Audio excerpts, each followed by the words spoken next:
मित्रो, आज आपण नात्यासंबंधी बोलणार आहोत. जी नाती तुमची प्रेमाची असू शकतात, जी नाती तुमची रक्तसंबंधी असू शकतात. ही नाती जोपासणं हे सुखी जीवनाचं एक सूत्र असते, समृद्धीचं एक सूत्र असते. परंतु काही माणसं आयुष्यामधून तुम्ही सोडण्याचा विचार करता, काही माणसांना तुम्ही तुमच्यापासून तोडण्याचा विचार करता. हे विचार तुम्ही जर करत असाल तर हा व्हिडिओ ऐका. पण अशी नाती जी की अनेक वर्षापासून तुम्ही जोपासलेली होती, ती नाती तुम्हाला अनेकदा फायद्याची ठरली, आनंदायी ठरली, कमी अधिक असेल, तुम्ही त्यांना सहकार्य केलं असेल, त्यांनी तुम्हाला सहकार्य केलं असेल, किंवा अधिकच तुम्हीच सहकार्य केलं असेल, त्यांनी फारच कमी सहकार्य केलं असेल, पण त्यांचं अस्तित्व तुमच्या जीवनात असणं ही गोष्ट तुम्हाला महत्त्वाची वाटली होती, म्हणून तुम्ही इतकी वर्ष त्यांना सोबत ठेवला होता. पण आज तुम्ही भावनेच्या भरात जर एखादं नातं तोडून टाकत असाल तर लक्षात ठेवा की तुम्हाला पश्चाताप करावा लागेल. आणि पश्चातापाचं जगणं म्हणजे जळणं असते. जळत जळत जगणं, त्याला काही जगणं म्हणत नसतात मित्रांनो.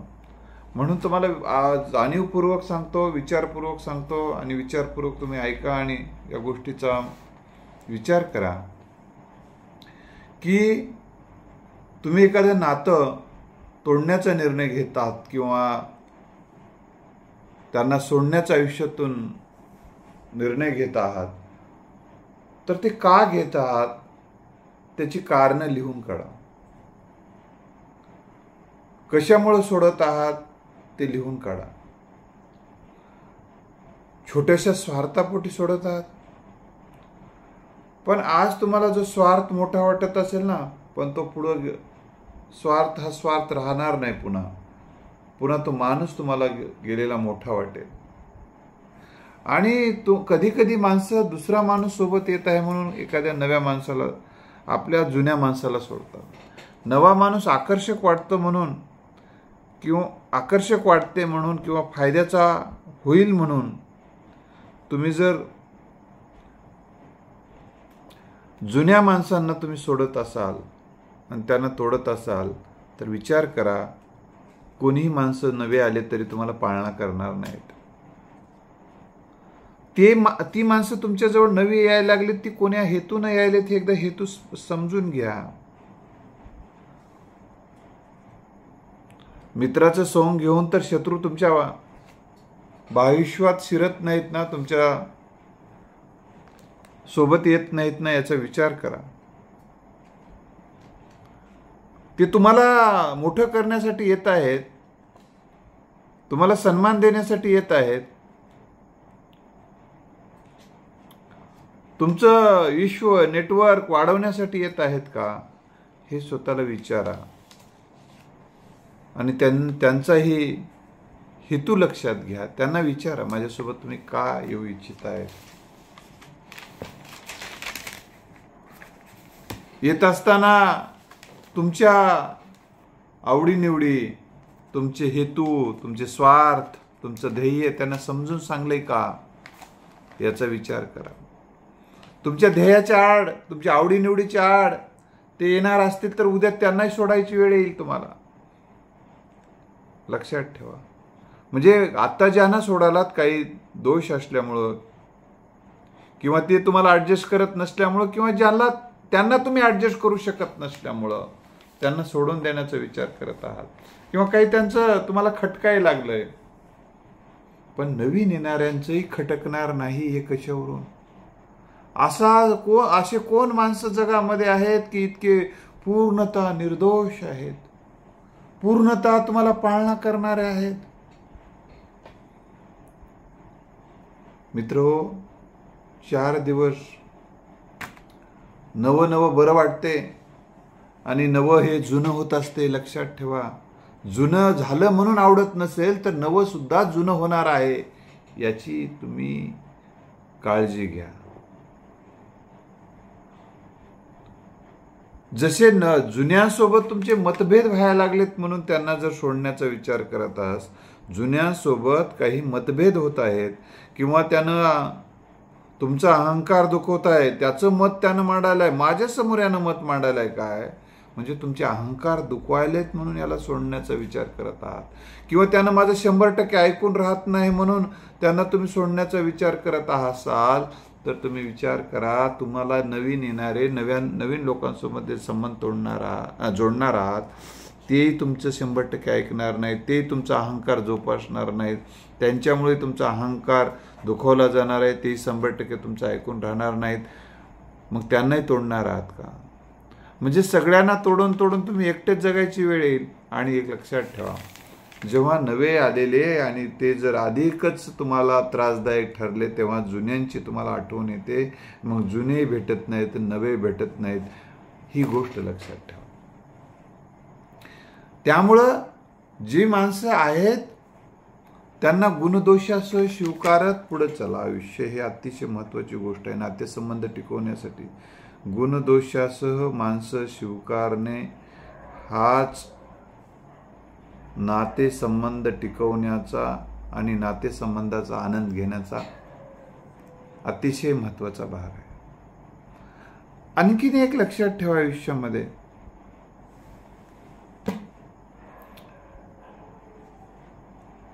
केवळ स्वार्थासाठी नाती जोपासायची असतात असं तुम्हाला कोणी सांगितलं?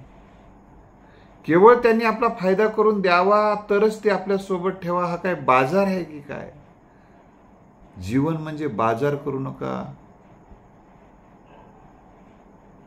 सगळं जीवन तुम्ही फायद्या तोट्यावर आधारित करू नका. फक्त पैसा, धन दौलत यावरच जीवनाचे सगळे कृतार्थता, जीवनाचं सगळं यश तुम्ही धनामध्ये पाहू नका, मालमत्तेतच पाहू नका मित्रो. केवळ धन आहे, धन प्राप्त कराल म्हणजे तुम्ही समाधान प्राप्त कराल असं होत नसते. काही नाते तुमच्या जीवनात असणं, साधं असणं देखील, त्यांचं केवळ अस्तित्व असणं देखील, त्याचा उपयोग नसला तरी चालते, त्यांचं साधं असणं देखील तुम्हाला एक ऊर्जा देते. किमान त्यांना तोडण्यामुळं जे पश्चाताप होणार आहे तो किमान होत नाही मित्रांनो. त्यामुळं नाते जोपासा, तरच तुम्ही जीवनामध्ये आनंदी होऊ शकाल. कारण बरेच जणांनी, आज मला अनेक जणांचे फोन येतात किंवा भेटतात मला येऊन, ह्या काही रिलेशनबद्दल काही गोष्टी ते मला सांगतात. ते आज ते पश्चाताप करणारं सांगतात. ते सोडवून विनाकारणच तिला सोडलो किंवा त्याला सोडलो, त्याचं मला आता खंत वाटते, दुःख वाटते. पण आता त्याला परत आणता येईल का असा प्रश्न जेव्हा विचारला तर नाही, मी खूप काही वाईट बोललोय त्याला तोडताना, त्याला सोडताना. आता तो नाही येऊ शकत. आता तरी किमान याच्यावरून काय बोध घेता येईल तुम्हाला? किमान नात्याला तोडायचं आहे, सोडायचं आहे तर किमान सन्मानजनक तरी सोडा, सन्मानजनक त्याला निरोप तरी द्या किमान. मग फारच तुम्हाला जर ते शक्यच नसेल, सोबत राहणं शक्यच नसेल, आणि एकदा प्रयत्न करून बघा. शेवटी तुम्हाला सोडण्याचा विचारच केलेला असेल तर तुम्ही एक थोडं 2 दिवस थांबा आणि एक काही विचार करून बघा. मी सांगतो ते काही प्रयोग करून बघा. मनाची व्यापकता वाढवून बघा, मनाची व्यापकता वाढवून बघा, मन मोठं करून बघा. जरा काही फरक पडतो का तुम्हाला? तुमच्या मानसिकतेत काही फरक पडतो का? कारण तोडण्याची आणि सोडण्याची मानसिकता बहुतांश वेळा नकारात्मक बनलेली असते. आपण जेव्हा रागावलेले असतो, संतापलेले असतो, आपण दुःखी झालेला असतो, कटू झालेला असतो, आणि मनस्थिती आपली जेव्हा काही बरी राहत नाही तेव्हाच बऱ्याचदा आपण माणसं तोडतो आणि माणसं सोडून देत असतो. पण आपल्याला लक्षात ठेवा, तुमची मनाची व्यापकता वाढवा आणि अजून एक लक्षात ठेवा, तुमची आता मनस्थिती बरोबर आहे का? तुमची मनस्थिती सकारात्मक आहे का? तुमची मनस्थिती आनंददायी आहे का? जेव्हा तुमची मनस्थिती आनंददायी सकारात्मक होईल, तुम्ही मनानं समाधान व्हाल, शांत राहाल, तेव्हा निर्णय घेता येईल हा विचार करा. सध्या कुठल्याही सिच्युएशनमध्ये रागाच्या भरात, मनस्थिती खराब असताना, उदास असताना, निराश असताना असे निर्णय घेऊ नका. ठीक आहे म्हणा, काही दिवसानं सांगतो म्हणा, बघूया म्हणा, आत्ताच मी काही निर्णय घेत नाही म्हणा. तर मन सकारात्मक करा, मन समाधानी करा, मन आनंदी करा. आणि लक्षात ठेवा, एका ज्ञानी गुरुचा, ज्ञानी माणसाचा, समुपदेशकाचा एक सल्ला घ्या अगोदर, याला सोडायचं, याला तोडायचं आहे, त्याच्यावर तुम्ही विचार करा, चांगला 10 विचार करा. कारण विचार करा, कारण निर्णय घेऊन विचारात पडू नका. शहाणी माणसं निर्णय घेण्या अगोदर विचार करतात आणि मूर्ख माणसं निर्णय घेऊन विचार करतात. त्यामुळे तुम्हाला जे काही निर्णय घ्या, मी निर्णय लादत नाहीये, जे काही विचार तुम्ही निर्णय घेत आहात तो मनस्थिती उत्तम असताना घ्या. त्याचबरोबर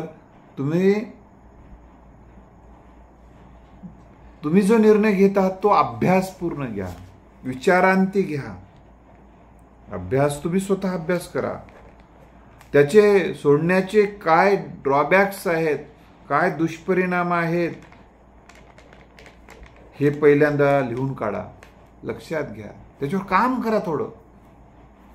त्याचबरोबर दुसरी महत्वाची गोष्ट, दुष्परिणाम जसं समजून घेतलेले आहेत, त्याचबरोबर त्या व्यक्तीमध्ये ज्या ज्याचं समजा एक कारण आहे की व्यसन, त्याचं तुम्ही त्या व्यसन असल्यामुळे सोडायला लागलं.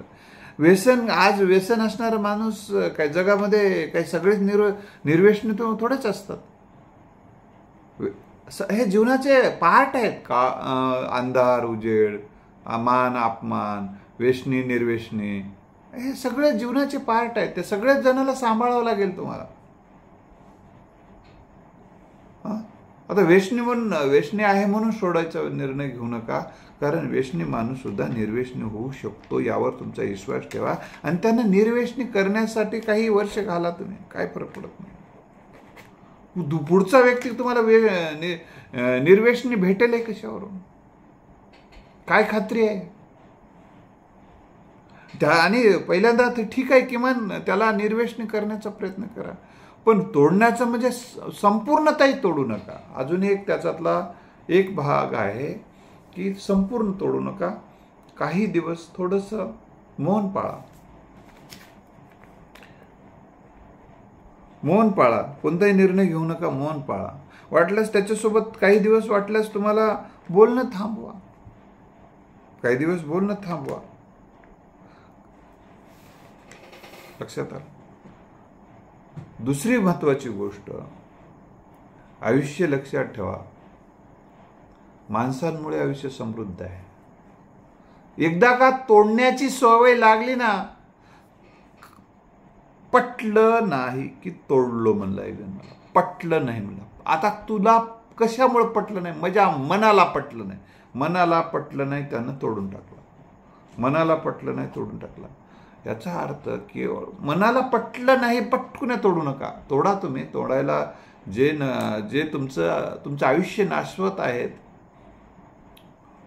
ठीक आहे, आणि ते नाशवणं म्हणजे तुम्ही संपन्न आहे असं जर असेल तर विचारांती, ते पण विचारांती थोडा वेळ देऊन त्याला आणि आणखीन एक सांगा, तोडण्या अगोदर डायरेक्ट तोडू नका. त्याला या गोष्टीची जाणीव करून द्या. त्यानं ज्याचं ऐकते त्याच्या माध्यमातून तुमचं ऐकत नसेल तर त्यांना तुमचा निर्णय, तोडण्याचा निर्णय कळू नका. तोडलो म्हणून निर्णय कळू नका. तोडलो, त्याला आता माझा संबंध राहिला नाही असा निर्णय कळू नका. त्याच्या अगोदर त्याला समजून सांगा, स्वतः आणि इतरांच्या मदतीनं 10 समजून सांगा, कितीदा तरी समजून सांगा. आणि त्याला सुधारणेला वेळ द्या. का समजून सांगितलं तरीही त्याला सुधारायला वेळ लागतो, सुधारणेला वेळ लागत असतो. कारण एखादी गोष्ट अनेक वर्षाची अंगवळणी पडलेली असते. मग ही अंगवळणी पडलेली असते. ही अंगवळणी पडलेली गोष्ट पुन्हा तुमच्या इच्छेनुसार पूर्वपदाला येण्यासाठी त्याला वेळ लागतो. त्याला वेळ लागतोच, याची जाणीव तुम्हाला ठेवावी लागेल. आणि काही नाते मित्र हो हे युनिक असतात, ते एकमेव नातं असते. बाकी व्यवहारातले नाते हे ग्राहक नाहीत. नाते म्हणजे ग्राहक नाहीत, हे लक्षात ठेवा. आज काही ग्राहकांनी नात्यात फरक असतो.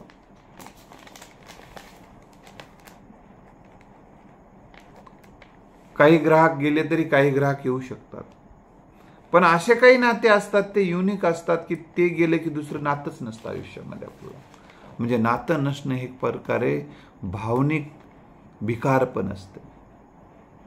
आणि तुम्हाला त्या नात्याची जेव्हा विषय निघतो त्या नात्याचा, तुम्हाला सातत्यानं ते आपण नातं गमावून बसलोय ही जी खंत आहे, हा जो पश्चाताप आहे, हा पश्चाताप तुम्हाला खूप त्रास देतो मग पुन्हा. त्यामुळे असे युनिक नाते तुम्ही किमान हे युनिक नाते तरी किमान तोडू नका. असं करू शकता तुम्ही, वेगळं होऊ शकता. नातं तोडून टाकून वेगळं होण्यापेक्षा तुम्ही वेगळे व्हा. वेगळं होतं. ग्रामीण भागात बघा वेगळं झालं म्हणतात, म्हणजे वेगवेगळं राहतात ते.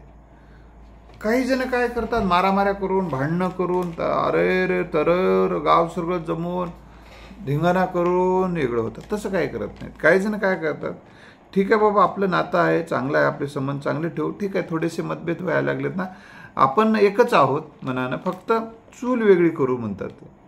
आणि प्रेमानं राहतात. चूल वेगळी केले तरी 2 चुलीवरच्या भाज्या एकत्र खातात. ते आता याची भाजी, एका भावाची भाजी, दुसऱ्या भावाची भाजी आणि दोघांच्या भाज्या एकत्र खातात. मग एकत्र बसून जेवतात, एकत्र राहतात, एकमेकाच्या सुखदुःखात सोबतच राहतात. फक्त स्वयंपाक वेगळा असतं त्यांचा. कारण ते नातं नाचण्या अगोदरच थोडंसं बाजूला होतं. तसं तुम्ही करू शकता. फार तुम्हाला ते सहन होतच नसेल ना, तर त्याला सन्मानजनक एक बाजूला व्हा थोडंसं. आणि मैत्री कायम ठेवून बाजूला होता येते का बघा. तर या अनुषंगानं तुमचे रिलेशन कायम ठेवून सुद्धा आहे त्या सिच्युएशनमध्ये तुम्हाला त्या सहवास सहन होत नसेल ना, तर थोडंसं अंतर ठेवा मग. पण नातंच तोडून टाकू नका. सहवास सहन होत नाही असं एक जण म्हटलं मला, सर आता मला सहवास सहन होत नाही. ठीक आहे बाबा म्हटलं, तू वेगळं राहा, त्याची वेगळी रूम, तुझी वेगळी रूम, तसं करा. तसं वेगळं घर करा. पण वेगळं घर करा, परंतु मग थोडं वेगळं घर केल्यानंतर तुम्हाला त्या नात्याची ओढ लागते परत. आणि मग एकत्र राहू शकता तुम्ही, मनाने एकत्र राहू शकता ना. ठीक आहे. तर असाही विचार करा की पण कुठल्याही तोडताना सुद्धा लक्षात ठेवा, घेतलाय ना आता तोडण्याचाच निर्णय, सोडण्याचाच निर्णय जरी घेतला तरी त्याला असं समजून सांगा,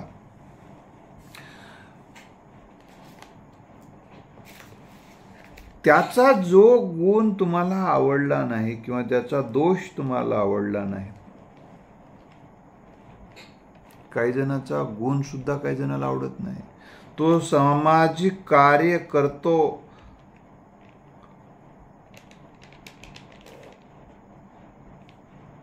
हा गुण आहे खरं तर, पण हा गुण सुद्धा काही जणाला आवडत नाही. फक्त त्यानं आपल्या कुटुंबापुरतंच बघा, मी इतकं दोघंच घरातलेच दोन लेकरं बायको बस, म्हणजे इतक्या पुरतंच त्यानं बघत असेल. मग त्याच्यात दुसरं माय नको, बाप नको, कोणीच नको. म्हणजे अशा मनस्थितीमध्ये काही जण सगळे तोडून बसतात. मग दोघच म्हणतात काही जण, तर दोघच, तू मेरे लिए आणि मैं तेरे लिए. बस हे तू मेरे लिए आणि मैं तेरे लिए फार दिवस टिकत नसते. एकत्र राहण्यातून सुद्धा वीट येत असतं. मग आणि वीट आल्यानंतर कोणाकडे नीट मग पुन्हा कोणाकडे बघणार आता. लक्षात ठेवा. त्यामुळे मे तेरे लिए आणि मेरे लिए म्हणून नातेसंबंध तोडत असाल दुसरे तर सोडू नका. कारण झाड हे केवळ एका मुळावर टिकत नसतं. झाड हे एका मुळावर टिकत नसते. एकाचा एक फक्त ती मिळाली की तो मिळाला म्हणून तुम्ही दुसरे नाते सगळे क्षुल्लक वाटायला लागतात. कारण त्यावेळेस तुम्ही संमोहित झालेले असतात त्या नात्यामध्ये. त्याच्याशिवाय तुम्हाला जगात आता दुसरं काही आहेच वाटत नाही. काही दिवस असते ते. झाड जसं एका मुळावर टिकू शकत नाही. झाडाला सोटमुळ असते, अनेक उपमुळं असतात, म्हणून झाड उभं असतं आयुष्य. तसंच आहे आपलं आयुष्य सुद्धा. अनेकांच्या सोबतीमुळे, अनेकांच्या सहकार्यामुळे, अनेकांच्या सपोर्टमुळे, अनेकांच्या प्रेमामुळे आपण टिकून असतो भावनिकदृष्ट्या आणि आर्थिकदृष्ट्या सुद्धा, सोशल दृष्टिकोनातून सुद्धा. तसं हे झाड अनेक मुळांची गरज असते. तसं माणसाचं भावनिक भरणपोषण व्हायला, माणूस भावनिकदृष्ट्या उभं राहायला, सामाजिकदृष्ट्या तो सन्मानानं जगण्यासाठी या गोष्टीची गरज असते. त्यामुळं तुम्ही मैं तेरे लिए तू मेरे लिए एवढंच करू नका.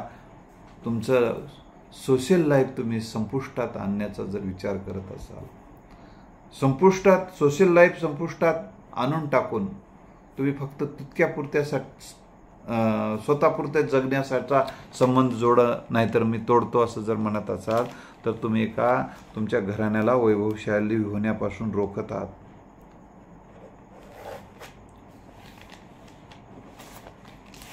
केवळ तो पोठार्थी होत नाही, फक्त आपल्या स्वार्थी होत नाही म्हणून अनेक जण त्याला बाजूला ठेवतात. लक्षात ठेवा. किंवा काही जणाला एखादा छंद असतो म्हणून त्याला बाजूला ठेवतात. त्याला तो छंद आहे म्हणून बाजूला ठेवतात. अशा वेगवेगळ्या किंवा कधी कधी आपल्या ध्येयासाठी तो सहकार्य करत नाही म्हणून त्याला बाजूला ठेवतात, त्याला तोडतात. अरे तुझ्या ध्येयासाठी तो एखादा व्यक्ती आहे, तुझं एखादं काम आहे. एक तर जोडपं आलं, एक जोडपं त्यातला एक व्यक्ती आला. तो व्यक्ती मला म्हणाला की तिने माझे कपडे इस्त्री करून देत नाही, कपडे धुवून देत नाही, म्हणून मी तिला सोडवलं. म्हणलं अरे हे कपडे तर धोबी धुवून देते, धोबी इस्त्री करून आणून देते ना. बायको त्याच्यासाठी थोडीच आहे तुला. म्हटलं बाबा हे पर्याय करून बघ म्हणलं. याच्या हा एक पर्याय करून बघ. लक्षात आलं. दुसऱ्याचा एक प्रश्न होता की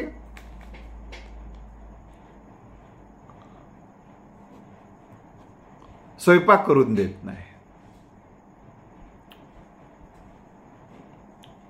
वेळेवर. मग मला स्वयंपाकाला पाहिला. त्याची तर ऐपत होती म्हणून सांगितलं. सगळ्यांनाच हा मुद्दा. मग तो म्हणलं स्वयंपाकाला पाहिला.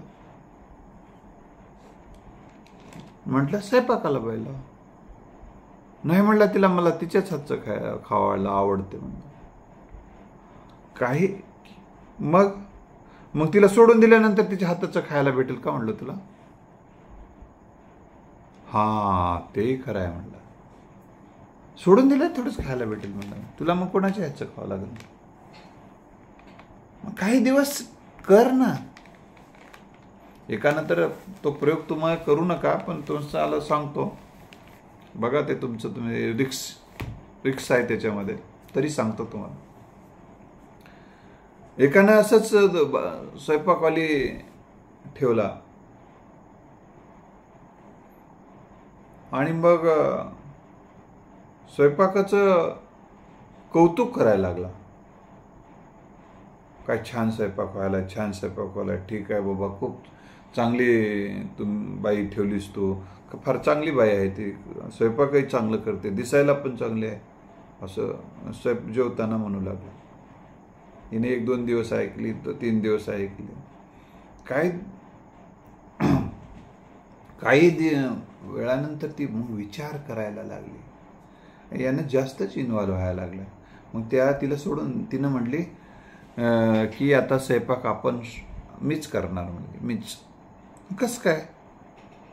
नको म्हणलं. नको गं, राहू दे म्हणला. कशाला नको म्हणला? ती चांगलं करायला गो, राहू दे म्हणला सोडून. नाही नकोच म्हणलं, आता नकोच. काय कारण? नको म्हणजे नकोच म्हणजे. बरं ठीक. मला सांगा, त्यानं जर केवळ स्वयंपाक करत नाही म्हणून एखाद्या महिन्याकरताच बायको सोडून दिला असता तर ती बायकोचं परिवर्तन झालं ना. एका महिन्यानंतर ती स्वतः म्हणाली की तिचा इगो दुखावला गेला ना. तिला असं वाटायला लागलं माझं कौतुक व्हायला पाहिजे ना, माझ्या स्वयंपाकाचं कौतुक व्हायला. तिच्या कौतुक व्हायला आणि तिचंही कौतुक व्हायला म्हणजे अर्थ त्यानं इन्व्हॉल्व व्हायला लागलाय. आणि त्याने ती स्वयंपाकाची बाई तर तिनेच ठेवली ना. याला तर काही म्हणता येईना तिला. तर मित्र, मला या निमित्तानं सांगतो, पण याच्यामधून तुमचे वेगळे प्रॉब्लेम तयार होऊ शकतील. असं काही तेवढं जास्त इन्व्हॉल्व होण्याचं करू नका. तितक्या पुरतं बोला, कारण याच्या रागाच्या भरात तीच तुम्हाला सोडून देऊ शकते. नाहीतर तर असे प्रयोग करताना सावधगिरीनं करा. तर हा परिस्थिती पाहून, मनस्थिती पाहून काही प्रयोग करायचे असतात. एक विनोद म्हणून जरी मी तुमच्या समोर हा विषय ठेवला, माझ्या दृष्टिकोनातून हा विनोदच आहे, परंतु तर यासाठी सुद्धा थोडासा विचारपूर्वक निर्णय घ्यायला शिका. कामासाठी ती काम वेळेवर करणं, कारण ते काम तिला इंटरेस्टेड वाटत नाही. लक्षात ठेवा, ते काम करत नाही तर दुसरं काम लावता येते. त्या कामाच्या मोबदल्यामध्ये तुम्ही दुसरे कामं इतरांकडून करून घेऊ शकता. लक्षात आलं? एक उदाहरण मी अजून एका कुटुंबाचं सांगतो. तर त्याचाही प्रश्न असाच होता की जवळचं की माझा व्यवसाय आहे त्याचा छोटासा, आणि त्याचं असं म्हणणं होतं की ती माझ्यासोबत जर व्यवसायाला सोबत आली,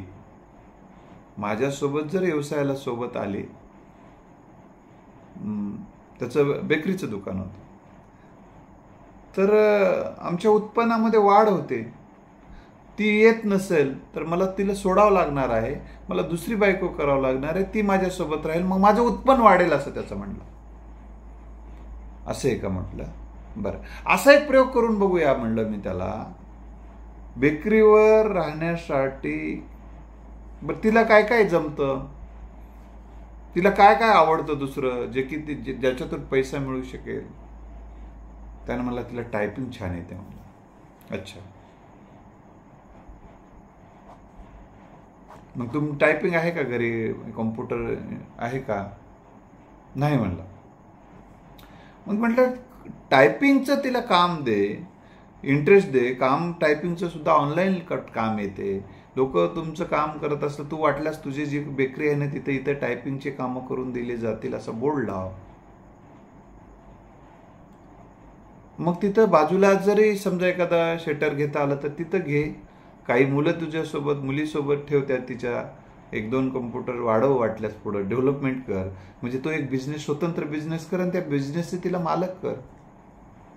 तू त्याचं नियंत्रण तुझ्याकडे ठेव. वाटलंस एक नाही तर घरी तर तिला करू देते बरोबरला.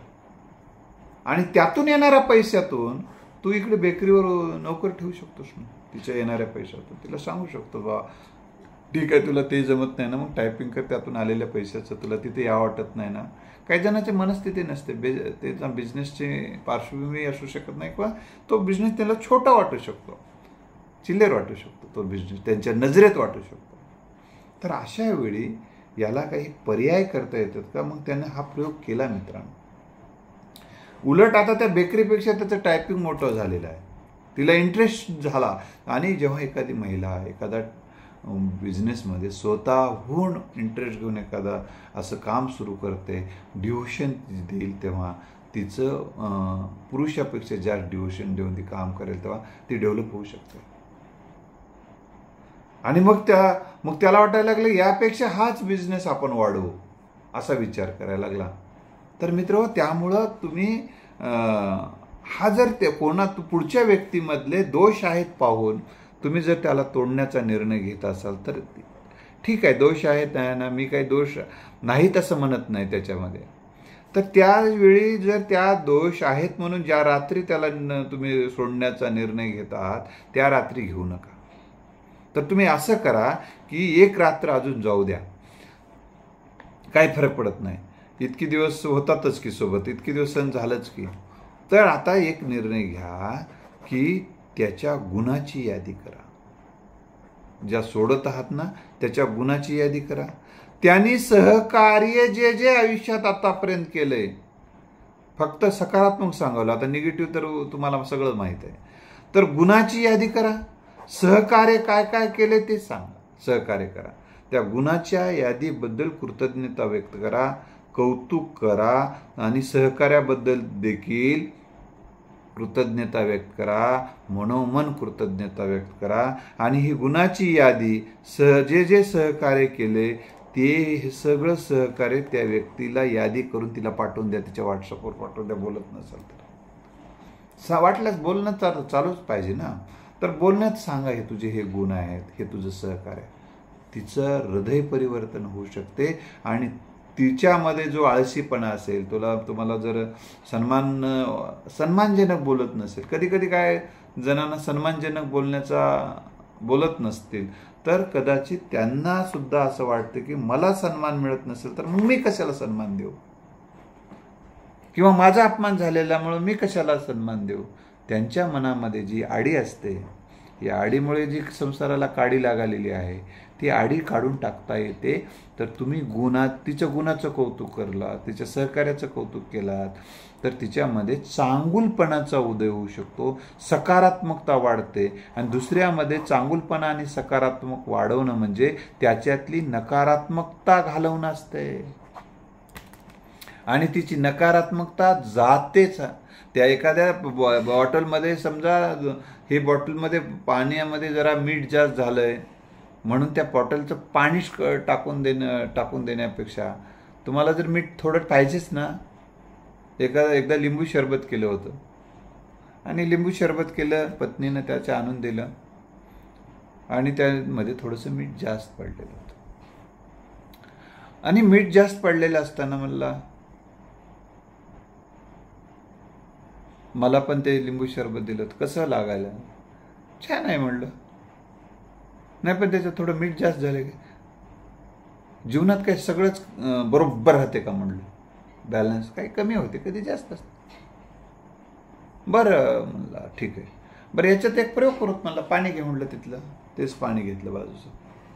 त्याच्यामध्ये तरी थोडी साखर होतीच त्याच्यात जास्त, काय अडचण होती, मीठही होतं. तर असं त्याच्यात थोडंसं पाणी टाकलं अजून. त्यालाही म्हणलं इकडं तुझ्यातही पाणी टाकून देतो.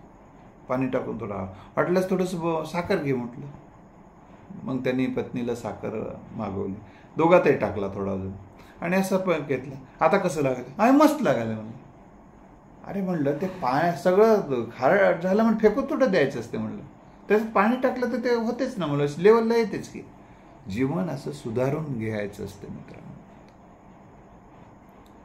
हे जर तुम्हाला जीवन हाताळता येत नसेल तर तुम्ही कधी फेलच ठरणार आहात.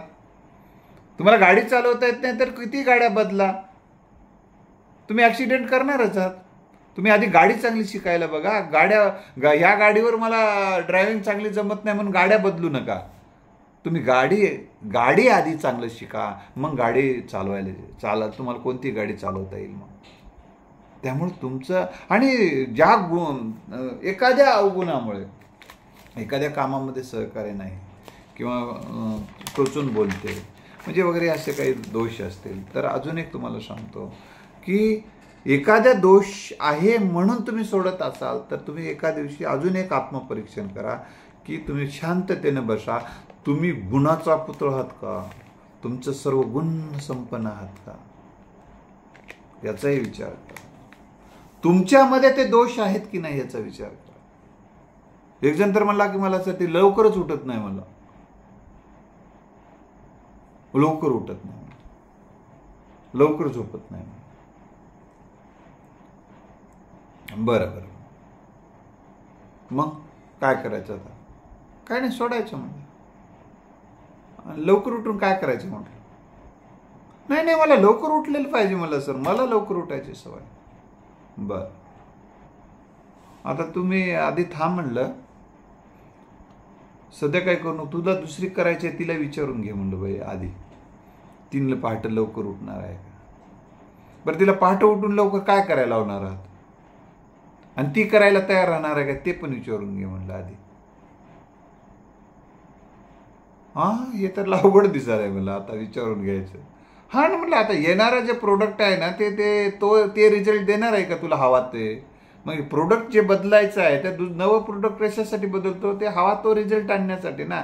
तर मग तो हवा तो रिझल्ट मिळतो का याची चाचपणी तर तुला करावं लागेल बाबा म्हणलं. हा, ते खरं आहे म्हटलं, ते खरं आहे. हे लक्षात ठेवा आपण की तुझे काही दोष आहेत की नाही असं त्यांना मी विचारलं. तुझ्या दोषाच्या बद्दल थोडं सांग म्हणलं. मग ते दोष तिनं सहन करते की नाही म्हणलं. हा, करते करते करते. मग तुझं तिचा उशिरा उठण्याचा दोष तू सहन कर ना म्हणलं. आणि तिला उशिरा उठत असेल तर फक्त आता काय कर, मी माझ्या यूट्यूबला पण एक आहे म्हणलं, पहाटे उठा आणि आनंद लुटा नावाचा व्हिडिओ पाठवून दे म्हणलं.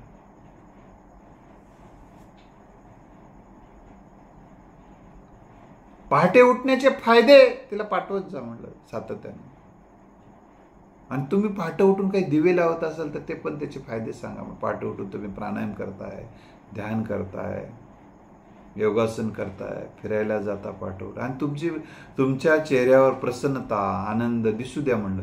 आणि तुमच्या प्रसन्नता, तुमच्या वागण्यामध्ये एकदम चांगला गोडवा येऊ द्या म्हणलं. खूप म्हणजे प्रगल्भता येत आहे, प्रसन्नता वाढलेली आहे, तर ती लक्षात येईल की पहाटे उठल्यानंतर माझं माणूस, माझं मॉडेल एवढं गुड व्हायला लागले, तर ती तुमचं बघून अनुकरण करेल म्हणलं. मग आपणही उठलं पाहिजे म्हणून. लक्षात आलं? एकानं असा प्रयोग केला की त्याचं असं म्हणणं होतं की आम्हाला पहाटे दोघाला जायचं आहे. सर, लोकांच्या बाया बघतो मी, आणि दोघं जण मस्त गप्पा मारत मारत मारत मारत ते बोलतात आणि मग छान वाटते त्यांचं बघून. म्हणून मला पण बायको माझ्यासोबत फिरायला यायला पाहिजे असं वाटतं. मी म्हटलं, सगळ्यांच्याच बायका फिरायला येतात का? नाही नाही नाही, न येणाऱ्या ज्यांच्यासोबत बायको नाही असे काही लोक असतील की म्हणलं. हो, असतात ना. म्हणलं त्याच्याकडे बघ ना म्हणलं. ते पण आनंद घेतात की, हसी मजाक करतात, मित्रत्व असतात, धिंगाणा करतात, हरे होरे करतात, हसतात, मजाक करतात. ते मजा घे ना म्हणलं. तू का घरी येईन दारी तुला कशाला पाहिजे म्हणलं 24 तास सोबत? हा, तेही बरोबर आहे म्हणलं. आणि तू चिडचिड चिडचिड आणि असं नको करू म्हणलं. तू काही टेक्निक्स वापर म्हणलं. पहाटे उठण्याचे फायदे तर तिला पटवून द्यायचंच दिलं असत, पण बाहेर गेल्यानंतर तू असं पद्धतीनं कर, तुझ्या तिथं सांगायचं म्हणलं तू चांगल्या पद्धतीने की माझ्या अनेक मित्र आहेत माझे, त्याच्या बायका सोबत येतात, मस्त आमची हसी मजाक होते, असं ते एकमेकाचं हसी मजाक करतो आम्ही. ते सगळे राहतात आणि मला पण विचारतात की तू का आणत नाहीस वगैरे विचारतात. नाही बाबा, माझ्या मिसेसला आवडत नाही म्हणतो म्हणला, आणि तीच त्याला कामं असतात म्हणून आणत नाही मी स्वतः. ती येऊ शकते मी आणल्यावर असं म्हणायचं. आणि आम्ही एकत्र बसतो, एकत्र गप्पा मारतो छानपैकी. आणि एकदा काही जण तर आम्ही योगासन करायचो, तिथं प्राणायाम छानपैकी करतो, हसी मजाक केल्यानंतर काही जण गोड गोड पदार्थ तयार करून आणतात. ते त्या मित्रांच्या पत्नी मला सगळ्या देतात आणि माझे कौतुक करतात. छान, तुम्हाला कोणी नाही मग कोण, आम्ही देत आहोत, तुम्हाला काय अडचण नाही, तुम्ही काही काळजी करू नका, आम्ही आहोत ना सोबत म्हणायला लागल्यात. असं तो त्यानं सांगायला सुरू केलं. तिने विचार केले की हे काही आता बरं नाही. तिने सुरू केलं, तिने जायला सुरू केलं. मित्रांनो, तुम्ही जाण्याचे फायदे असे तुम्ही जर पटवून दिले आणि हळूहळू बदल होऊ शकतो यावर तुमचा विश्वास असला, तुमच्यात काही बदल करून घेण्याची गरज असते, त्यांच्यातही काही बदल करण्याची गरज आहे. तुम्हालाही बदल घडवायला वेळ लागायला आहे, तसं पुढच्यालाही बदल घडवायला वेळ लागत असतो. ते आपलं ते बाबां लोकांचं ते कार्टे ही मनोवृत्ती सोडून द्या आणि ब्लेम करण्यापेक्षा क्लेम करा, नवे गोष्टी त्यांना रुजवा. तर या अशा काही गोष्टी करून बघा. आणि काही गोष्टी जर तुम्हाला काही विषयाबद्दल अजून तर त्यांच्या अपेक्षांची तोडण्या अगोदर त्यांच्या काय अपेक्षा आहेत एकदा समजून घ्या. तोडायचं तर आहेच ना, तर मग तोडण्यासाठी अपेक्षांची यादी घेऊन टाका, त्यांची पूर्णता. ठीक आहे म्हणा, एकदाच तोडूनच टाकायचं आहे ना, तर तरी पण त्याच्या काय काय अपेक्षा आहेत एकदा लिहून घ्या. आणि त्या अपेक्षा तुम्हाला परिपूर्ण केल्यानंतर काही बदल होऊ शकतं का त्या वर्तनामध्ये? नक्की होतो. वर्तनात होतो, विचारात होतो, तुमच्याकडे बघण्याच्या दृष्टिकोनात होतो. त्यांच्या काही अपेक्षा तुम्ही पूर्ण केल्या तर रिलेशन चांगले होऊ शकतं. मग हे रिलेशन या अपेक्षा पूर्ण करण्यासाठी काही करता येते का, हाही एक विचार तुम्ही करायला सुरुवात करा आणि मग आयुष्य सुकर व्हायला मदत होते. आणखीन काही प्रश्न आणि आणखीन काही विषय असतील